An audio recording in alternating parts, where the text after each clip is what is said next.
내가 지금까지 지내온 것은 찬양하면서 기도 모임 시작하겠습니다.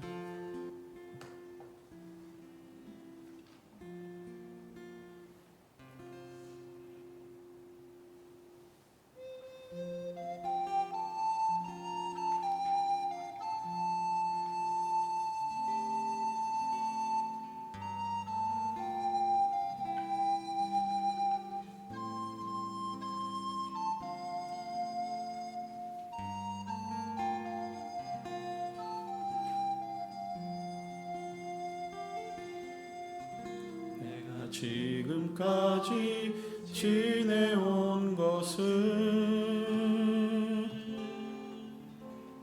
주의 은혜라 주의 은혜라 지금까지 지내온 것은 내가 지금까지 지내온 것은 주의 은혜라 주의 은혜라 지금까지 지내온 것은 내가 하나님의 자녀된 것은 내가 하나님의 자녀된 것은 주의 은혜라 주의 은혜라 하나님의 자녀된 것은 내가 이 자리에 서 있는 것은 내가 이 자리에 서 있는 것은 주의 은혜라 주의 은혜라 이 자리에 서 있는 것은 주의 은혜라 주의 은혜라 지금까지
자리에 서 있는 것은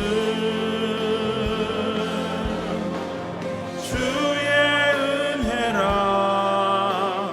주의 은혜라 이 자리에 서 있는 것은. 우리 이 시간 같이 기도하겠습니다. 기도하실 때 오늘 이 모임 가운데 또 기도 모임 가운데 함께 하실 우리 하나님을 기대하는 마음으로 같이 기도했으면 좋겠습니다. 하나님 이 시간에 은혜 주시기를 원합니다. 하나님 우리의 바쁘고 분주한 일상을 잠시 내려놓고 하나님이 부르심 앞에 또 응답하는 마음으로 또 순종하는 마음으로 감사하는 마음으로 기도의 자리를 채웁니다. 하나님 아버지 오늘도 우리와 함께하여 주시옵소서. 기도하는 입술 가운데 기도의 제목을 넣어주시고 하나님 오늘도 거룩하신 임재가 우리 가운데 함께하며 또 우리가 하나님의 속성에 대해서 배울 때 이 배움이 단지 우리의 알므로 그치는 것이 아니라 하나님을 경험함으로까지 나갈 수 있는 은혜 되기를 위해서 이 기도의 자리 사명자된 마음으로 달려왔사오니 하나님 은혜로 채워주시옵소서. 그 마음 가지고 우리 함께 기도하겠습니다. 사랑하는 하나님 아버지 은혜를 감사합니다.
사랑하는 하나님 아버지 은혜를 감사합니다. 오늘도 기쁘고 감사한 마음으로 우리의 분주한 모든 일손을 내려놓고 주의 말씀이 있는 곳, 기도의 향기가 있는 이곳을 향합니다. 하나님, 우리의 마음이 분주함 가운데서도 온전히 하나님 바라보게 하여 주시고 하나님 우리 가운데 오늘도 말씀하시고 또 우리의 입술 가운데 기도를 넣어주시며 우리와 함께 하시는 하나님의 거룩한 임재를 만나는 이 시간 될 수 있도록 인도하여 주시옵소서. 하나님 말씀을 듣고 또 하나님을 공부하고 알아갈 때 그것이 단순히 우리의 알므로 그치는 것이 아니라 이제는 하나님을 경험하는 알므로까지 나갈 수 있도록 은혜를 베풀어 주시고 하나님 아버지 오늘도 함께 배우는 하나님의 속성에 대해서 우리가 깊이 있게 깨닫고 또 묵상하며 우리의 삶의 방향들, 우리의 모든 생각들, 우리의 시선들이 주님께만 맞춰질 수 있는 귀한 성도의 삶들이 될 수 있도록 은혜 베풀어 주시옵소서. 이 시간 주께서 우리 가운데 은혜로 채우시길 소망하오며 예수님의 이름으로 기도합니다.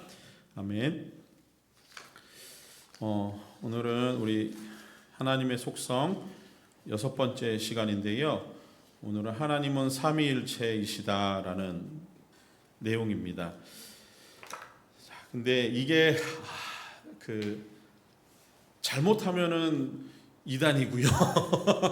잘해도 해석에 따라서 상당히 오해가 될 수 있을 소지가 있어요. 근데 제가 쭉 강의도 준비하고 그 전부터 계속 삼위일체 하나님에 대해서 이제 공부해 보면서 느끼는 것 중에 하나는 딱 결론은 하나로 모아졌어요. 이 초대교회 때부터 지금까지 수많은 신학자들이 하나님의 삼위일체를 설명하기 위해서 부단한 노력들을 해오지 않았겠습니까? 그러기를 한 2000년의 시간이 지났는데 여전히 한 방향으로 치우치게 되면 이단이 되는 거고요. 조화를 이루어지지 않으면은 이제 잘못된 곳으로 가는 거예요. 근데 그러면서 제가 깨닫는 게 하나 있었는데 그게 뭐냐면은 확실히 하나님은 우리가 배우는 하나님은 하나님이시다라는 게 깨달아지는 거예요. 무슨 의미냐면은 우리의 어떤 이해 틀이나 우리가 가지고 있는 지혜, 지식 그리고 우리가 가지고 사용하는 언어의 한계와 범위 안에 하나님은 갇혀 계시지 않다라는 게 전 너무 느껴지는 거예요. 제가 오늘 이 얘기를 다루는데 저는 솔직히 방송 좀 끄고 했으면 좋겠는데 마음은, 왜냐면은 제가 나누려고 하는 부분이 그 정통신앙에서 벗어나진 않습니다. 그러나 이제 듣기에 따라서는 혹여나 이게 오해의 소지가 될 수 있는 부분이 있고, 이거는 실제로 삼위일체에 대해서 이제 이야기하는 여러 신학자들이 그 얘기 한마디 던지고 나면은 그것을 해석하는 다른 사람들의 입장에서는 이게 한 방향으로 흘러간다라는, 집중되고 있다라는 얘기들 때문에 그 사람에 대해서 이렇게 반박하는 것들이 항상 나오게 되어 있거든요. 그러니까 중심을 잡아야 되는데, 저는 뭐 그 노련한 신학자도 아니고 저는 목회하는 사람이기 때문에 제가 가지고 있는 어떤 신학적인 지식의 한계와 틀은 좀 한계는 있지요. 그런 범위 안에서 좀 이걸 강의를 좀 준비하면서 제 안에 그 조금 들었던 부분은, 그 보시면은 강의 안에 있겠지만 그 뒤에 이제 삼위일체가 성도들에게 주는 유익이라는 부분에 우리가 조금 그 마음을 좀 더 두었으면 좋겠다라는 생각이 있습니다. 자, 그래서 오늘 이 부분을 조금 나눌 텐데 아시는 내용일 수도 있고요.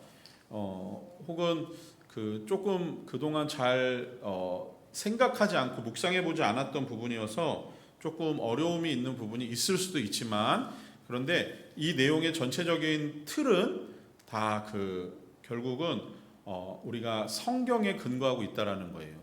근데 중요한 것 중에 하나는 뭐냐면요, 성경은 삼위일체라는 단어를 사용하지 않는다라는 겁니다. 성경 어디에도 하나님의 존재와 하나님의 그 어떤 하나님 존재하는 방식을 이야기할 때 하나님은 삼위일체다라는 얘기가 없어요. 그죠? 그 얘기가 없어요. 그러면 어떻게 우리가 하나님의 존재 방식을 삼위일체라고 얘기할 수 있느냐라고 했을 때, 성경에 몇 가지 나오는 그 많은 그 성경의 증언들, 이 말씀들을 통해서 하나님의 존재 방식은 삼위일체로 계시는구나 라는 것을 우리가 알게 되는 거죠. 자, 그리고 여기 한 가지 우리가 또 안경을 하나 써야 되는데, 이 안경은 뭐냐면요, 우리가 가지고 있는 지식이나 지혜의 어떤 그 이해의 범위에 있는 안경은 쓰시면 안 돼요. 이게 믿음의 안경으로 보셔야 되는 부분이 있어요. 그래서 하나님의 존재나 하나님의 성품, 하나님의 이 어떤 것들을 우리가 배워가는 데 있어서 때로는 성경이 계시하는 곳까지만 나가는 것이고, 그 너머에 있는 알려주지 않으신 부분은 억지로 해석할 필요는 없다라고 하는 거예요. 그러면은 때로는 하나님이 존재하는 이 신비의 방식인 삼위일체는 우리의 이해의 범위보다는 우리의 믿음의 영역으로 넘겨서 하나님이 이렇게 존재하시는구나 라는 것을 우리가 믿음으로 고백하고, 그 믿음의 대상이 되신 하나님을 우리가 사랑할 수 있는 그런 그 강의가 되었으면 좋겠습니다. 자, 그래서 보시면은 그 좀 걱정이 되세요? 그렇진 않으시죠? 괜찮습니다. 제가 안전하게 넘어갈 거니까. 그 보시면은 이런 거예요. 하나님이 삼위일체라는 기독교 신학에서 그 가장 근본되고 가장 신비한 그 하나님의 본질적인 속성을 설명하는 게 삼위일체예요. 제가 이제 다 밑밥은 잘 쳤으니까 그죠? 근데 그 스탠리 그랜츠라고 하는 미국의 아주 훌륭한 그 신학자이고, 그리고 또 그 윤리학자이고, 이분은 그 미국의 어떤 그 침례교 신학자이신데, 어떤 영화나 드라마 속에 그 그리스도의 어떤 존재, 이런 것들을 성경적인 가르침을 조금씩 이렇게 심고자 하는 그런 움직임을 하셨던 분 중에 하나예요. 그리고 제가 이 강의들을 쭉 계속 준비하면서 참고하고 읽고 있는 책 중에 이 스탠리 그랜츠에 쓰신 그 하나님의 공동체를 위한 조직 신학이라는 책을 참고하고 있거든요. 자, 거기에 보면은 이분이 이런 말씀을 하세요. 삼위일체론은 성부와 성자 및 성령으로서 한 하나님의 자기 계시에 관한 성경의 가르침에 충실하기 위해서 반드시 요구되는 교리이다. 자, 요 한 문장만 딱 놓고 보니까 이게 지금 도대체 뭔 말인가, 이게 좀 오락가락할 수도 있어요. 근데 핵심은 이거예요. 성경의 가르침에 충실하기 위해서 우리가 반드시 짚고 넘어가야 되는 한 가지 교리가 있다면 삼위일체라고 하는 거예요. 그리고 뒤에 또 삼위일체로는 하나님의 구원에 대한 기독교 경험에 충실하고자 하는 우리의 욕구에 의해서 그래서도 요구가 된다라고 하는 거예요.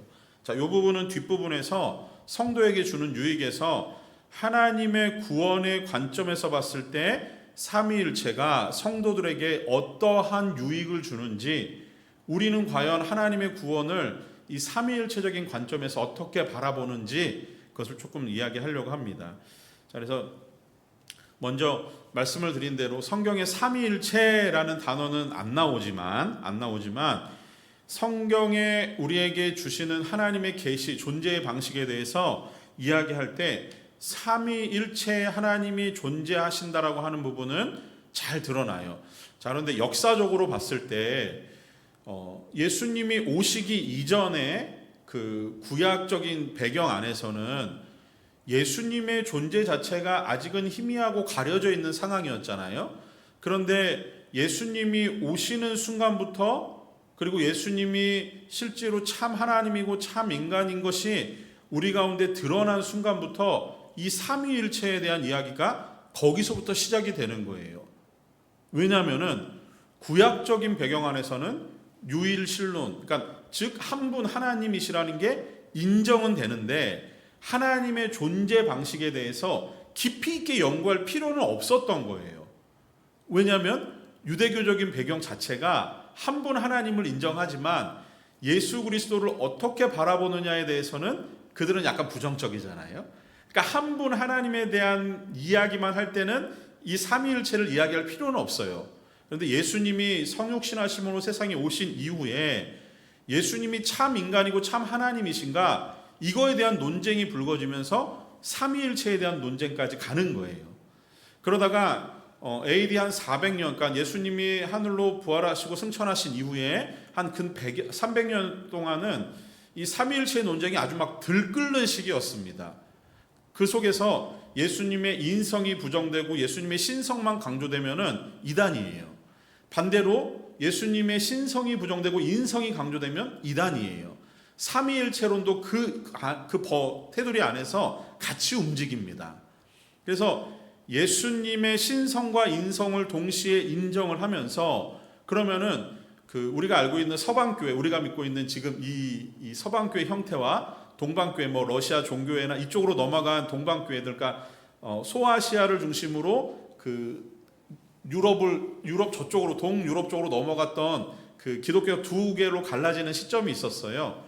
그때 동방교회로 넘어갔을 때 삼위일체의 논쟁이 벌어졌는데, 그때 벌어진 논쟁의 핵심은, 동방교회와 서방교회가 갈라진 핵심은 뭐였냐면은 삼위일체에서 성령을 어떻게 보느냐가 문제였어요.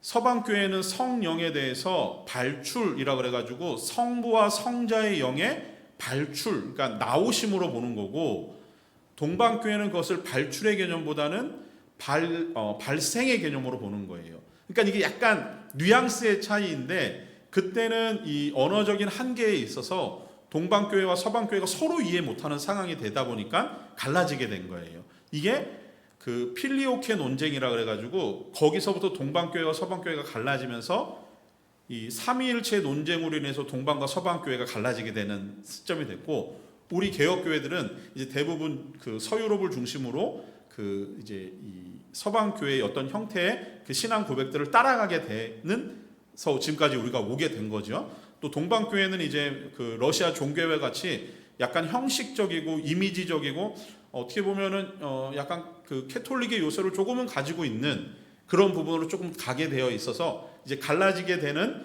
핵심적인 요인이 이 삼위일체의 논쟁에서 시작되었다라고 하는 거예요. 그러다 보니까 한동안은 누구도 삼위일체 논쟁에 대해서 잘 건드리지 않는 시기가 근 1000년 동안 있었습니다. 그러니까 이거는 그냥 묻고 가자라는 거였어요. 그냥 성경에 있으니까 묻고 가자. 그러다가 중세를 조금 지나면서 이제 종교개혁이 일어나는 그 시점부터 해가지고 다시 삼위일체에 대한 논쟁이 일어나기 시작하고 지금까지 오는 거예요. 자, 그러다 보니까 이 조금 잘못 얘기하면 그래서 막 반박이 들어오고 막 이러는 거고요. 그런 관점에서 이제 제가 얘기하려고 하는 관점은 이제 그냥 성경에 있는 그대로만 보려고 해요. 그 너머도 아니고 그냥 딱 거기 있는 거기까지만 보고요. 그리고 개혁교회 우리가 따르고 있는 뭐 웨스터민스터 신앙교리나 아니면 하이델베르크 그 소유리 문답에 나와 있는 그 범주 안에서 오늘 이 부분을 같이 나누려고 합니다.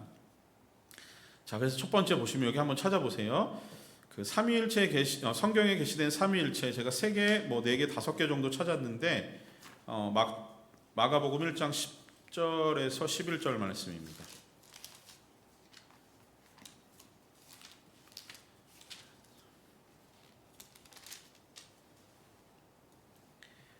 자, 거기 예수님이 이제 공생애를 시작하시면서 세례 요한에게 세례를 받으시는 부분인데요.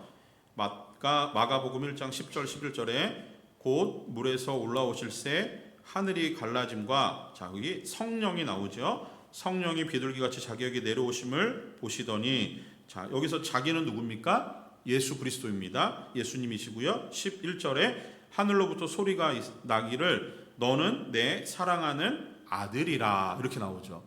자, 여기서 보면은 예수님이 세례를 받으시는 이 부분에서 너는 내 아들이라 여기 얘기하시는 그 주체는 성부 하나님이시에요. 그죠? 세례를 받고 있는 주체는 예수 그리스도 성자 예수님이시고요. 그 다음에 성령이 이 부분에 성령께서도 같이 계시다라고 하는 거예요.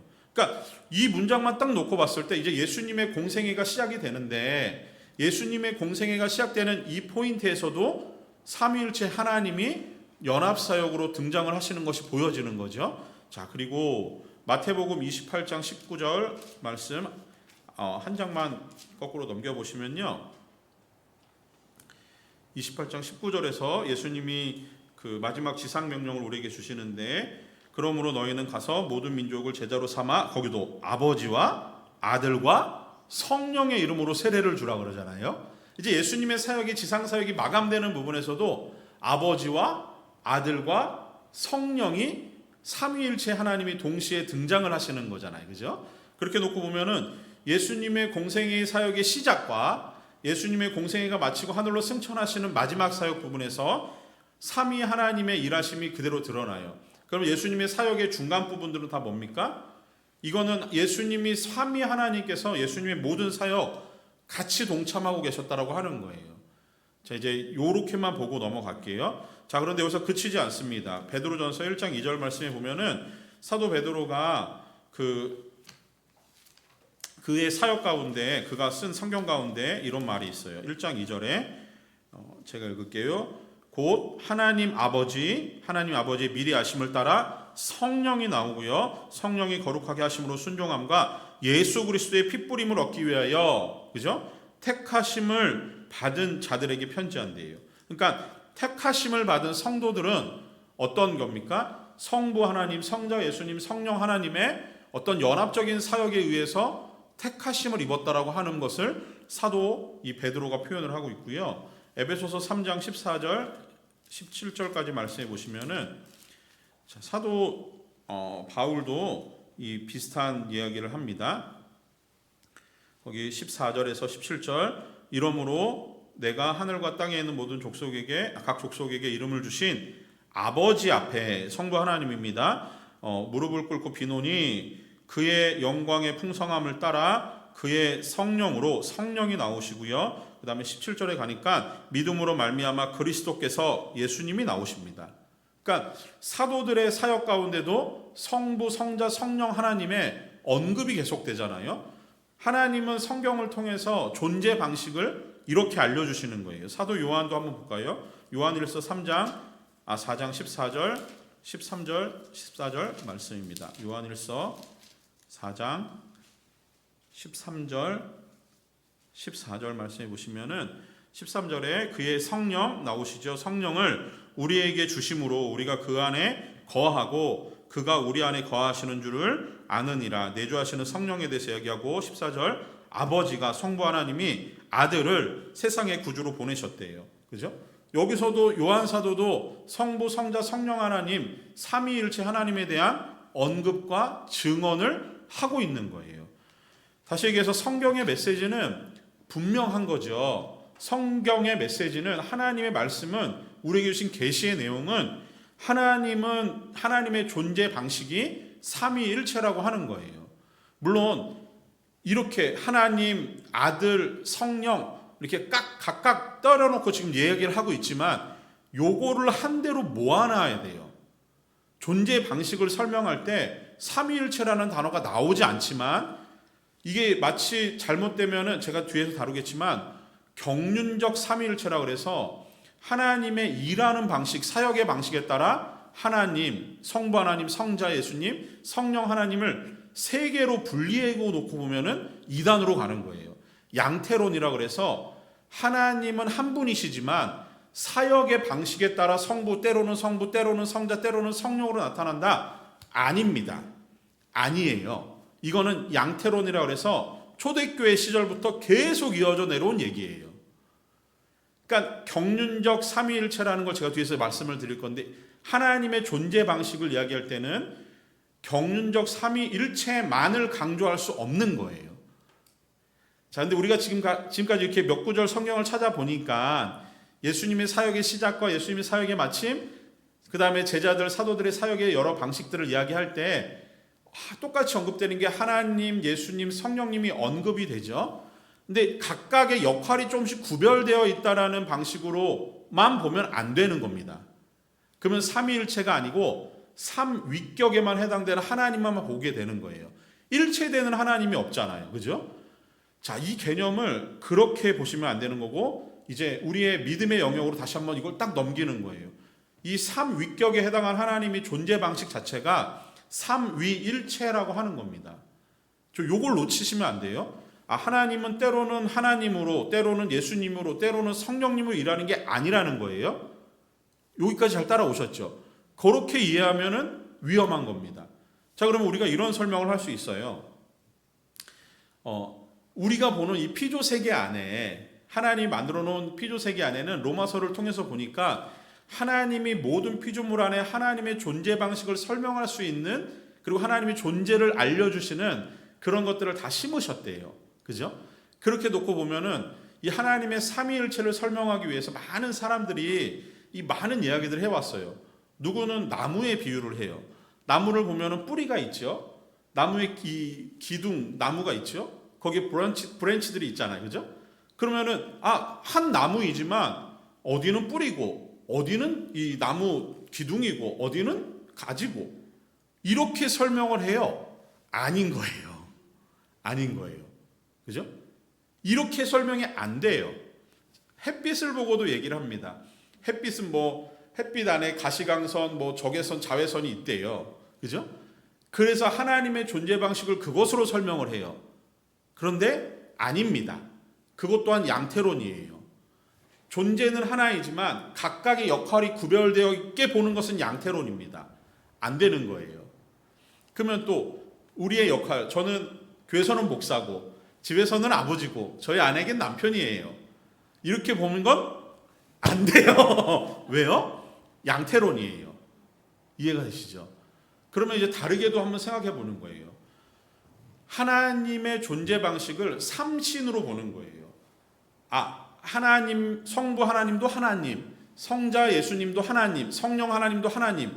삼신이 때로는 그러니까 뭉치고 때로는 흩어지고 하는 존재 방식을 때로는 이렇게 하는 것 아니에요. 그것도 양태론이 아닌 그거는 삼신론이라고 해서 맞지 않아요. 또 하나, 하나님, 성부 하나님은 구약에서부터 우리가 알고 있는 하나님인 거잖아요. 그러면 예수님은 하나님에 의해서 출생되었다라고 보면은 예수님의 신성과 인성이 이야기할 때 예수님은 마리아에게서 출생되어졌기 때문에 사람으로 보는 거예요. 거기에 성령의 특별한 은혜와 능력이 덧입혀져서 하나님으로서의 역할을 했다라고 보는 거예요. 이것도 아니에요. 이거는 종속론이라고 해서 아닙니다. 성령은 그 안에서 아까도 얘기했지만 필요케 논쟁에서 보니까 성령이 발생했냐 발출했냐 이렇게 해서 하나님과 예수 그리스도 안에서 성령이 어떻게 나왔느냐를 표현하는 방식에서도 차이가 있지만 이렇게 모든 얘기들을 하다 보면은 다 아니에요. 이해가 되세요? 다만 이렇게 보는 거예요.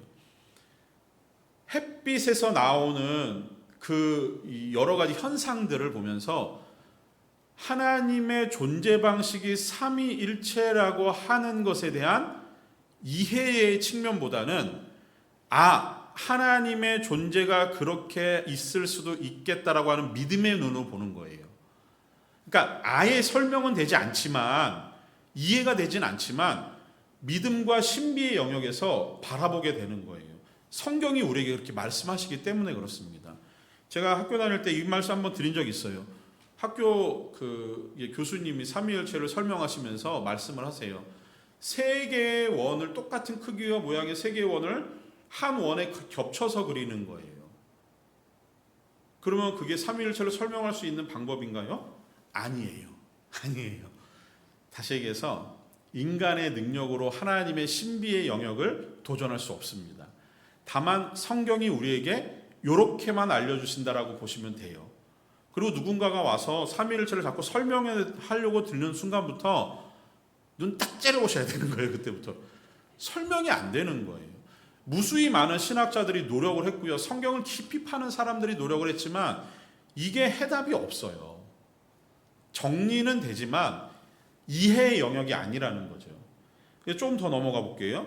그래서 결국은 성경의 메시지는 분명합니다. 하나님은 일하는 방식에서 성부, 성자, 성령으로도 역사하시지만 본질적으로 같은 본체시라는 거예요. 이게 우리가 영역적으로는 잘 이해가 안 되는 부분이에요. 자, 그런데 4번의 삼위일체에 대한 성경의 요약들을 한번 쭉 볼게요.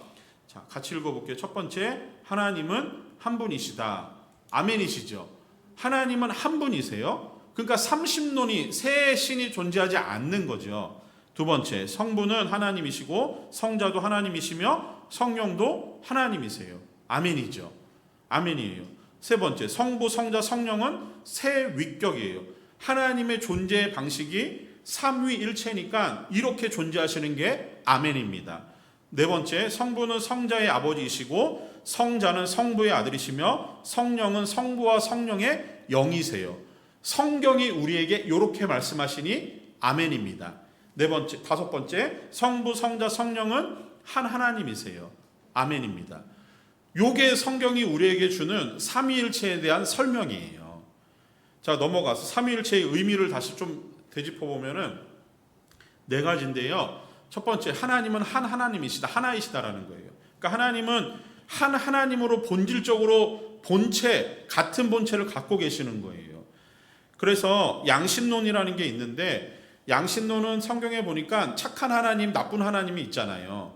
구약의 하나님은 막 사람들을 막 뭐 하고 막 이렇게 하는 그냥 약간 나쁜 하나님, 신약에 계시는 하나님은 우리를 사랑하시는 착한 하나님, 요렇게 보면 양신론이에요. 두 개로 하나님을 갈라서 착한 신과 나쁜 신으로 볼 수 없는 거예요. 삼신론은 말씀을 드렸고요. 유일신론, 따라서 우리는 한 하나님, 유일신론 안에서 삼위일체를 보는 겁니다. 그렇죠? 그리고 이 하나님의 본질은 하나예요.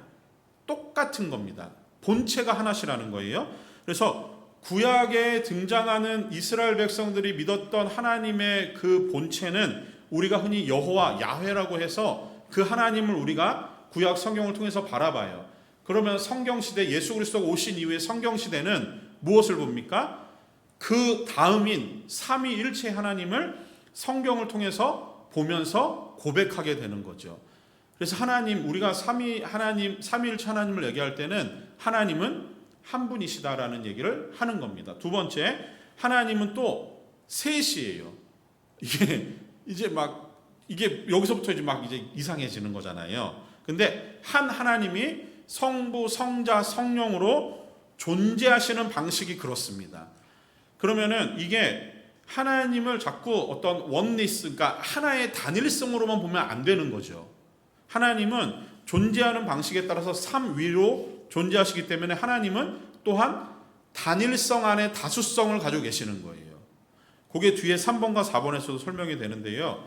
사실 이 삼위일체 하나님이 그러니까 삼위일체 하나님이 아닌 그 다른 하나님은 성경에서 이야기하고 있지 않는 잘못된 하나님이죠.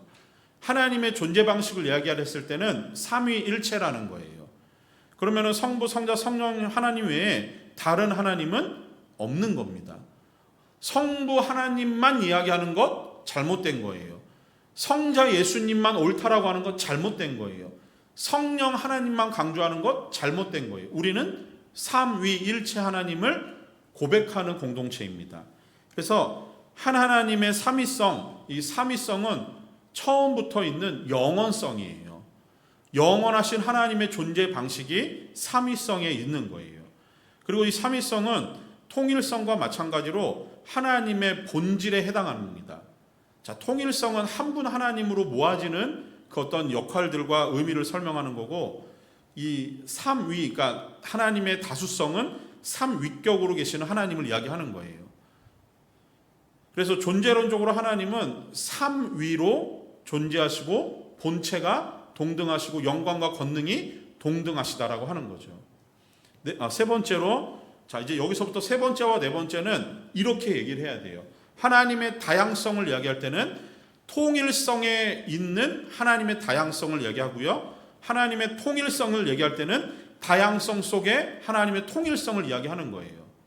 그러니까 이 두 개는 상호 의존적인 개념인 겁니다. 자, 이렇게 보면은 먼저 다양성은 말씀드린 대로 통일성 안에 있는 다양성이에요. 그래서 성부와 성자와 성령은 실제로 영원토록 그 신적인 본질에 속합니다. 신적인 본질이고요, 한 하나님 안에서 성부와 성자와 성령은 서로로부터 자신들을 구분하세요. 근데 분리는 아니라는 겁니다. 자, 이 구분은 존재론적이면서도 동시에 일하는 방식의 다양성이에요. 그래서 제가 설명을 한번 드려보면은 삼위일체를 설명할 때 내재적 삼위일체와 경륜적, 경세적 삼위일체가 있는데요. 요거는 어떤 의미냐면, 내재적 삼위일체는 영원 전부터 존재하는 하나님의 속성 본질에 대한 거고요, 경세적, 경륜적 삼위일체는 하나님이 섭리하시고 일하시는 경륜과 관련된 삼위일체를 이야기해요. 자, 요 두 개를 잘 조화하셔야 돼요. 내재적 삼위일체는 하나님의 일체적인 내재적, 그러니까 하나님의 영원 전부터 존재하시는 방식이고요, 경세적, 경륜적 삼위일체는 성경을 통해서 보면 일하시는 하나님의 방식들이 나오잖아요. 그 경륜적 삼위일체가 있어요. 그럼 요 두 개가 통일성과 다양성의 개념 안에서 두 개를 동시에 얘기하는 겁니다. 그래서 우리 하나님의 존재 방식은 내재적이면서 동시에 경륜적이시다라는 거예요. 하나님의 존재 방식은 경륜적이면서 동시에 내재적이라고 얘기해야 되는 겁니다. 두 개를 따로따로 분리해서 이야기할 수 없는 거예요. 그래서 하나님의 본질을 인간의 이 언어의 영역, 인간의 이해와 인간의 지적인 수준의 영역 안에서 자꾸 설명하려다 보니까 한계가 있음이 정말 분명하게 드러나는 거예요. 아까도 말씀을 드려서 인간의 언어적인 표현 자체가 하나님의 삼위일체를 다 담아낼 수가 없어요. 그러다 보니까 하나님의 본질, 이 삼위일체라는 본질은 우리의 이해의 영역보다는 우리의 믿음의 영역이죠. 생각하면서 기도하고 묵상하면서 우리의 모습들을 돌아보는 그런 그 교리 중에 하나가 삼위일체론이라고 하는 거예요. 그래서 하나님은 존재론적으로는 다양성뿐만이 아니라 일하는 방식에 있어서도의 다양성도 있으세요. 그래서 삼위일체는 세 위격은 각각 신적인 계획 속에서 어떤 특수한 역할들을 감당하고 수행하세요. 좀 설명을 드리면은 창조의 영역에서 봤을 때 하나님은 이 세계와 어떤 창조의 영역에 어떤 신적인 계획의 근거로서 하나님이 일하셨어요. 근데 거기서 성자와 성령이 창조의 사역에서 배제된 건 아니시죠. 같이 합력 사역을 하시는 거예요. 성자는 하나님의 이 말씀을 실제로 몸으로, 육신으로 성육신하신 그 계시자예요. 그래서 하나님의 창조를 위해서 이 성부는 하나님의 마치 어떤 전령사와 같이 이 땅에 등장하셔가지고 하나님의 어떤 그 전체적인 구원의 계획을 실행하시는 분으로 우리에게 임하신 거죠. 그래서 예수 그리스도 성자 하나님은 인류의 구속자로서의 역할을 감당하셨어요.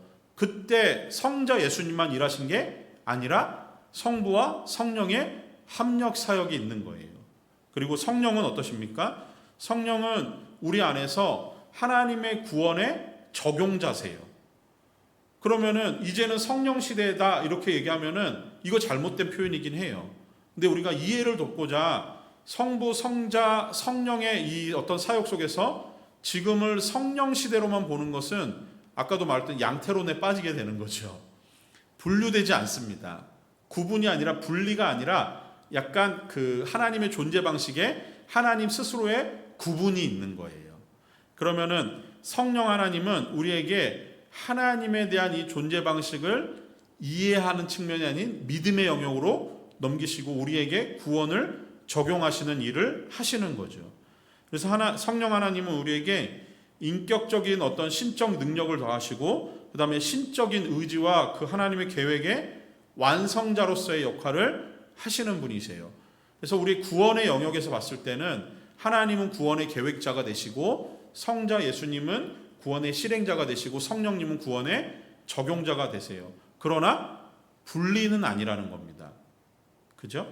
자, 네 번째로 하나님의 통일성을 얘기할 때는 삼위일체 하나님의 세 위격은 다양성을 포함한 통일성, 다양성 속에 있는 통일성을 이야기하는 거예요. 그래서 하나님이 어떤 그 경륜적 사역에 있어서 하나님의 섭리하시는 사역에 있어서는 존재론적으로는 하나님의 한 분이시지만 일하시는 사역의 방식으로 인해서는 삼위격으로 존재하신다라는 말씀을 드렸죠.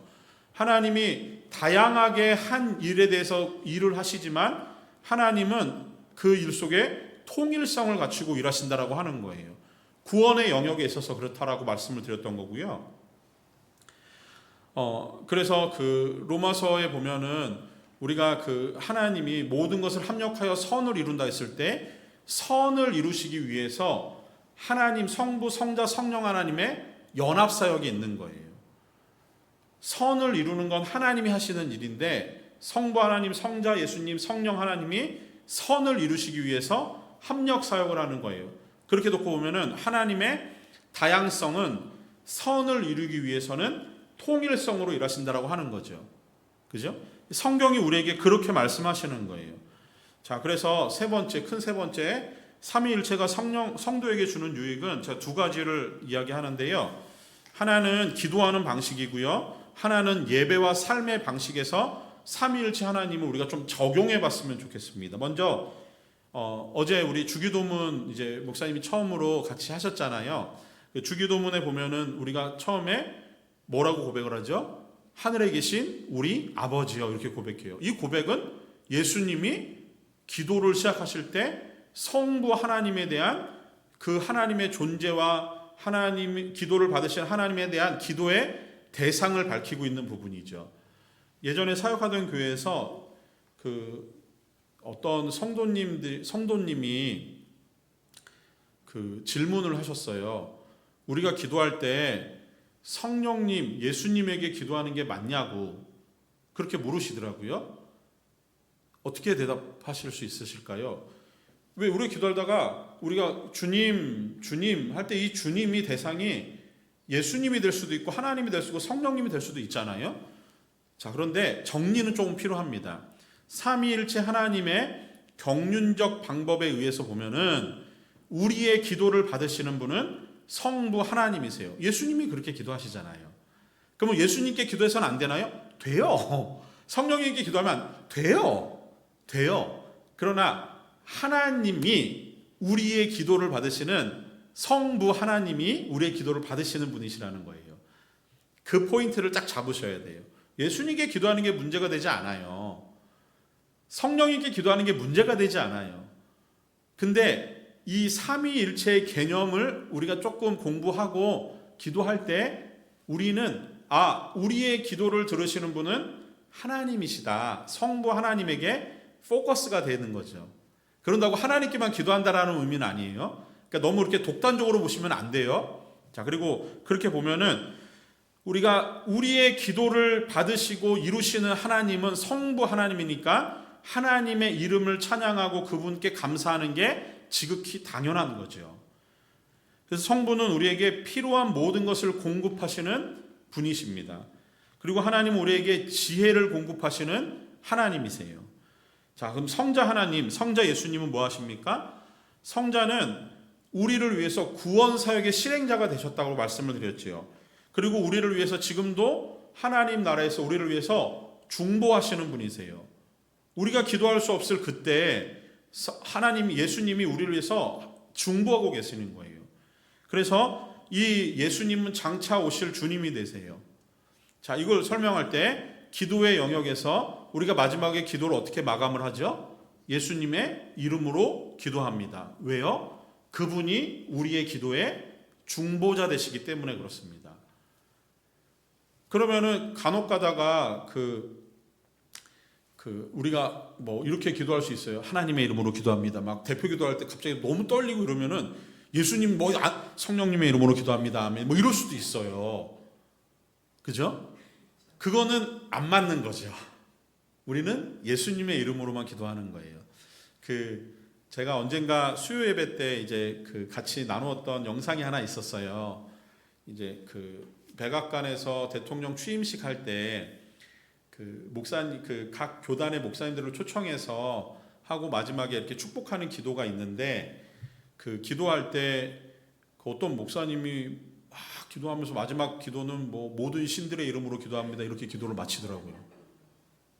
이거는 아닌 거예요. 그죠? 이거는 있을 수가 없는 거예요. 워싱턴 하여튼 제가 이제 저희 설교학 가르쳤던 교수님이 저희 워싱턴에서 담임 목사로 사역을 하시는데 하원이 개원할 때 기도해달라고 초청을 받아서 가셨대요. 근데 그 자리에서 이렇게 기도를 준비할 때 뭐 하나의 지침을 이제 미리 내려주는데 그 지침에 보면은 뻔하다라는 것을 이제 보진 않으셨대요. 이메일이 왔는데 보지 않고 보셨대요. 보셨고 보니까 거기 마지막에 이제 예수님의 이름으로 기도하는 것을 좀 지양하라고 하지 말았으면 좋겠다. 왜냐하면 여러 종교를 가진 사람들이 있기 때문에 그걸 안 했으면 좋겠다라고 하는 지침이 내려왔대요.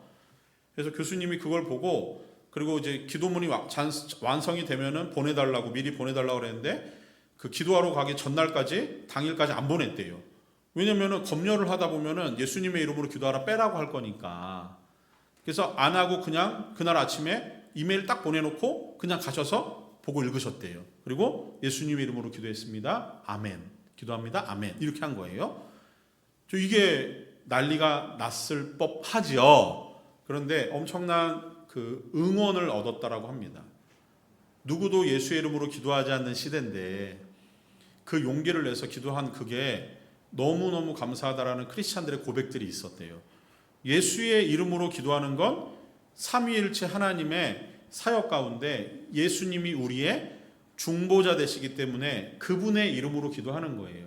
우리가 구원을 받은 백성이지만 우리는 성부 하나님에게 단걸음에 걸어 나갈 수 있는 길이 없습니다. 예수 그리스도만을 통해서 가야 되는 거예요. 그게 하나님이 우리에게 정하신 방법이에요. 우리는 하나님 앞에 섰을 때 거룩하지 않아요. 그러니 예수의 이름으로만 기도해야 되고 예수의 피를 힘입어서만 하나님께 나갈 수 있는 거예요. 그래서 예수님은 우리의 기도에 있어서 중보자적인 위치에서 우리의 기도를 담아서 하나님께 올리는 중보의 역할을 하십니다. 그래서 우리는 마지막에 예수님의 이름으로 기도하는 거예요. 누군가가 왜 예수님의 이름으로 이제 기도해야 돼요? 물으시면은 예수님이 우리의 중보자 되니까 그분의 이름으로만 기도해야 된다라고 꼭 말씀해 주세요. 신앙생활 20년, 30년에도 습관적으로 예수님의 이름으로 기도합니다라는 건 알고 있지만 왜 해야 되는지는 몰라요. 이 부분 때문에 그래요. 그죠? 우리의 중보자 되신 예수님. 우리는 누구 때문에 구원을 받습니까? 예수 그리스도를 믿음으로 구원을 받는 거예요. 그 중보자 된 예수님의 역할을 기도에서 우리가 담아내는 거죠. 그러면 우리의 기도를 들으시고 하나님께 올려드리는 그분께 우리는 감사하는 거예요. 우리는 그분의 이름을 찬양하는 거예요. 자, 세 번째로 성령의 사역입니다. 성령의 사역은 실제로는 굉장히 광범위해요. 구원의 적용자라고 말씀을 드렸지만 성령은 이런 분이세요. 우리의 교회 예배의 모든 의식 가운데, 우리의 삶의 모든 형식 가운데 성령은 우리와 함께 하세요. 그리고 이 성령은 자신에게 주목되는 것보다는 자신을 향하는 모든 주목을 하나님, 성부와 성자에게 돌리시는 분이세요. 그러니까 성령 하나님은 자신이 우리의 기도를 들으시고 심지어 우리에게 있어서는 기도를 촉진시키는 분이십니다. 우리의 삶이 구원받은 성도답게 살아갈 수 있도록 우리를 촉진하시는 분이세요. 우리의 삶에 있어서 기도하도록 우리를 촉구하고 기도의 자리로 끌고 가시는 분이 성령 하나님이세요. 여러분이 이 자리에 기도하러 오신 이유는 여러 가지 이유가 있겠지만 그 모든 마음을 주시는 분은 성령 하나님이 하시는 겁니다. 그래서 기도의 자리로 데리고 오시는 성령님, 우리의 기도를 들으시고 하나님께 올려드리는 중보자 되는 예수 그리스도, 우리의 기도를 들으시고 응답하시는 하나님, 이게 우리가 하고 있는 기도의 형태예요. 그러니 우리가 기도할 때 얼마나 감사합니까? 우리는 기도할 때 삼위 하나님이 우리의 기도에 전적으로 후원하고 계시는 거예요. 듣고 계시고 응답하시고 그 삶을 살아가도록 요구하시고 우리를 그 길로 걸어가도록 인도하시는 분이시라는 거죠. 이게 우리의 삼위일체를 바라보는 우리의 믿음의 기도를 향한 우리의 고백입니다. 두 번째 보면은 예배와 삶이에요. 요한일서를 보면은 하나님은 사랑이시다. 지난주에도 그 얘기 잠깐 드렸는데 하나님의 단순성을 얘기할 때 하나님이 사랑이시다 그러면은 하나님은 사랑이 어떤 한 부분이 아니라 하나님은 그냥 사랑 자체라고 말씀을 드렸잖아요. 그렇게 놓고 보면은 이렇게 보세요. 사랑은 하나님이다. 맞습니까? 틀립니까? 이 말은 틀려요. 하나님은 사랑이시다는 맞지만 사랑이 하나님은 아니에요. 그죠? 그쵸? 뉘앙스가 완전 다르잖아요. 자, 그렇게 놓고 봤을 때 하나님이 사랑이시다라고 하는 이 표현 속에서 내재적 삼위일체를 조금 설명을 해볼게요. 우리가 누군가를 사랑한다라고 하면은 대상이 있어야 되죠. 하나님이 사랑이신데 하나님이 사랑의 어떤 본질이고 자체이신데 혼자만을 사랑할 수 없는 거예요. 그러면은 사랑하는 대상이 있어야 돼요. 그럼 하나님의 존재적인 방식 안에 사랑하는 대상이 있음을 우리가 말씀을 통해서 보면은 깨달아지는 거죠. 아, 하나님이 사랑이시는 본체이신데 하나님이 사랑하는 그 사랑 안에는 하나님이 세 분으로 존재하신다라고 하는 희미한 지혜를 우리에게 주시는 거예요. 자, 그 안에서 하나님의 사랑이시다라고 하는 그 안에서 말씀 안에서 우리의 예배와 삶을 보는 거예요. 그러면은 우리가 살아가는 이 삶은 여러분은 하나님의 사랑을 고스란히 받아서 누리는 겁니다. 하나님이 사랑이시다라고 하는 것의 핵심은 뭐냐면은 하나님은 관계 중심이라고 하는 거예요. 그죠? 하나님의 삼위일체를 설명할 때 하나님은 관계 중심의 하나님이시라는 걸 깨닫게 되는 거예요. 그렇게 놓고 보니까 우리는 예배하는 자리에, 삶의 자리에서 우리와 함께 예배하고 함께 삶을 살아가는 다른 성도의 삶에 대해서 무관심할 수 없는 거예요. 왜냐하면은 하나님의 사랑을 고스란히 받아서 누리는 삼위일체 하나님의 풍성하심을 드러내는 성도이기 때문에 우리는 다른 그리스도인과 단절된 상태에서 예배하고 삶을 살 수가 없는 겁니다. 만약에 우리가 하나님의 삼위일체를 믿음으로 고백했는데 예배의 자리에서 나만 집중하고 있다라고 한다면은 그것은 삼위일체 하나님을 믿는 성도의 바른 모습이 아니라는 거예요. 삶에서도 마찬가지예요. 삶에서도 마찬가지예요. 내 주변에 나와 관계를 맺고 있는 다른 사람들의 삶을 들여다보지 않는 것은 관계 중심의 삼위일체 하나님을 우리가 믿고 있는 성도의 삶이 아니라는 거예요. 따라서 우리는 살면서 혹시나 우리 가운데 깨어져 있는 관계, 단절되어 있는 관계가 있다면 삼위일체 하나님의 믿음을 고백하는 성도라고 하면은 그것을 아는 성도답게 그 관계를 이어붙이고 그 관계 속으로 들어가셔야 되는 거죠. 그것이 하나님이 우리에게 주는 놀라운 은혜입니다. 우리는 하나님의 성도로서 평화와 화합을 위해서, 연합을 위해서 노력해야 돼요. 그리고 우리 옆에서 함께 신앙생활하고 내 주변에 살아가는 이웃들을 위해서 동반자 된 의식을 가지고 그들과 깊은 우정과 사랑을 나누어야 됩니다. 그것이 삼위일체를 믿음으로 고백하는 성도가 살아가는 삶이고 예배인 거예요.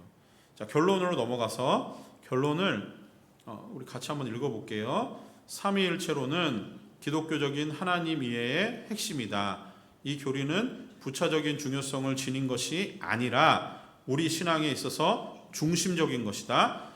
이 교리가 지닌 함의들은 무궁무진하다. 무엇보다 이 교리는 하나님 자신이 관계적이라는 것을 보여준다. 성부와 성자와 성령은 관계적 하나님이시며, 그리고 그러므로 하나님의 공동체는 서로 간의 이해와 협력을 통해 화합과 연합을 도모해야 하며, 하나님의 사랑을 입은 자로서 다른 사람을 사랑하며 품을 수 있는 사랑의 공동체를 추구해야 한다라는 거예요. 자, 여기까지가 이제 제가 준비한 강의의 내용입니다. 혹시 궁금하시고 조금 이해가 안 되시는 부분이 있을 수 있어요. 그러면은 개인적으로 질문을 하시면 좋을 것 같아요. 제가 다 설명을 드릴 수 있을지는 모르겠지만 제가 알고 있는 범위 안에서는 설명을 드릴게요. 자, 마지막 제가 한마디만 딱 마치고 우리 같이 기도하고 마칠 텐데요. 처음에 했던 이야기입니다.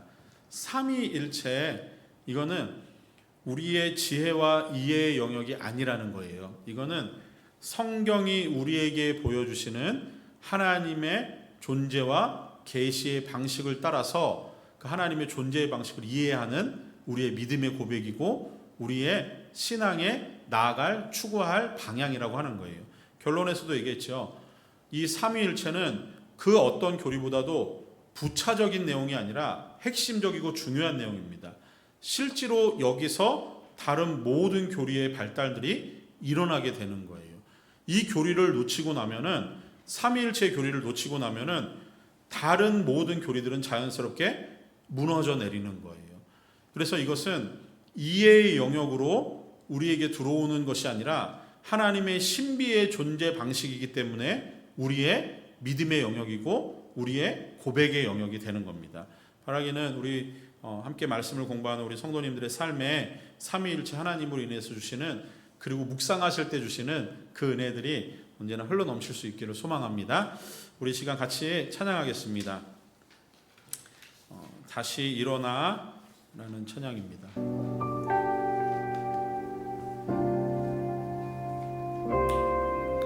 나는 내 마음의 복음이 흥했던 곳에서 다시 아버지를 만나고, 주님 내 마음의 연약한 눈물의 끝에서 또 나를 반겨주시네. 작다 생각했던 그의 부르심 다시 나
기도하겠습니다. 오늘 말씀 배운 대로 두 가지를 놓고 함께 기도하겠습니다. 첫 번째 기도하실 때 우리 삼위 하나님, 삼위일체 하나님의 본질을 통해서 우리가 오늘 배운 대로 우리의 마음에 더 큰 기쁨이 넘치게 하여 주시고, 또한 우리의 예배와 우리의 삶이 더욱 거룩하여지며 하나님을 닮아가는 믿음의 성도 되기를 위해서 기도하시고, 또 한 번 기도하실 때 우리의 믿음의 이 본질 고백이 삼위일체 하나님의 그 은혜 속에서 있음을 기억하고 우리의 구원을 위해서 언제나 최선을 다하시는 그 하나님 앞에 우리도 더욱 하나님 섬기고 사랑하는 그 일에 전심전력하며 하나님을 더욱더 영화롭게 하고 하나님의 이름을 높이는 그런 성도로 살아가기를 위해서 감사하는 마음과 우리의 삶의 고백과 그리고 우리의 마음의 의지와 결단을 담아서 같이 한번 기도하도록 하겠습니다. 사랑하는 하나님, 은혜를 참으로 감사함을 드립니다. 하나님, 우리를 향하신 이 삼위일체 하나님의 아름다운 은혜의 교리를 배웁니다. 하나님, 더할 나위 없는 하나님의 말씀과 하나님의 기쁨을 우리 가운데 담으시고 늘 우리 가운데 은혜를 베푸신 하나님을 우리가 찬양합니다.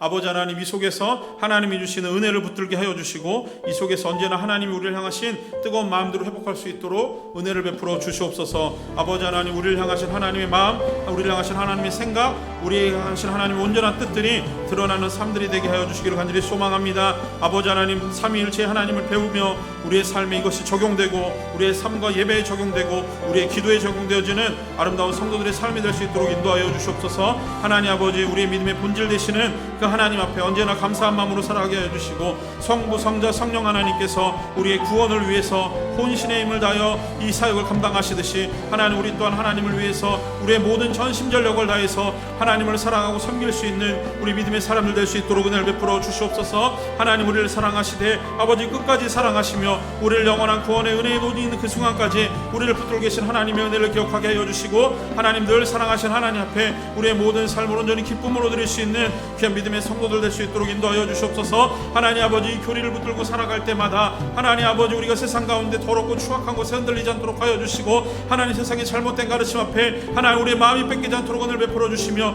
우리의 믿음을 연약하게 하고 아버지 우리의 삶을 유혹하며 미혹하게 하는 아버지 더러운 사탄의 계계 앞에 아버지 무너지지 않도록 하나님 더욱더 말씀 중심의 사람으로 살게 하여 주시며, 하나님 우리를 향하신 하나님의 아름 뜻 안에서 하나님의 뜻을 발견하는 귀한 성도들의 삶이 될 수 있도록 은혜를 베풀어 주시옵소서. 아버지 하나님, 하루하루 살아가는 모든 삶 가운데 하나님의 은혜가 묻어 있음을 기억하게 하여 주시고, 하나님 우리가 동행하신 은혜를 기억하게 하여 주시고, 하나님 우리의 기도를 들으시며 아버지 우리의 기도 가운데 응답하여 주시고 우리에게 놀라운 삶의 은혜를 들어가시는 하나님을 붙들고 살아갈 수 있는 귀한 성도들의 삶들이 될 수 있도록 하나님 역사하여 주시옵소서. 아버지 하나님, 이 삶을 살아가며 언제나 하나님을 기쁘시게 하는 아름다운 삶을 살기를 소망하오니, 하나님 우리 안에 아버지 말씀을 듣고 아버지 마음에 먹은 결단을 통해서 그 의지를 발동시켜 하나님을 사랑하고 섬길 수 있는 귀한 성도의 걸음들 되기를 간절히 소망합니다. 아버지, 세상에 주는 더럽고 추악한 것에 무너지지 않게 하여 주시고 하나님 울곧게 믿으며 사랑할 수 있는 귀한 믿음의 성도들의 걸음 될 수 있도록 하나님 인도하여 주시옵소서. 하나님 우리의 소망 되심을 믿고 찬양하며 기뻐하며 감사하오니, 하나님 이 시간들을 통해서 하나님의 역사를 온전히 이루시기를 간절히 소망합니다.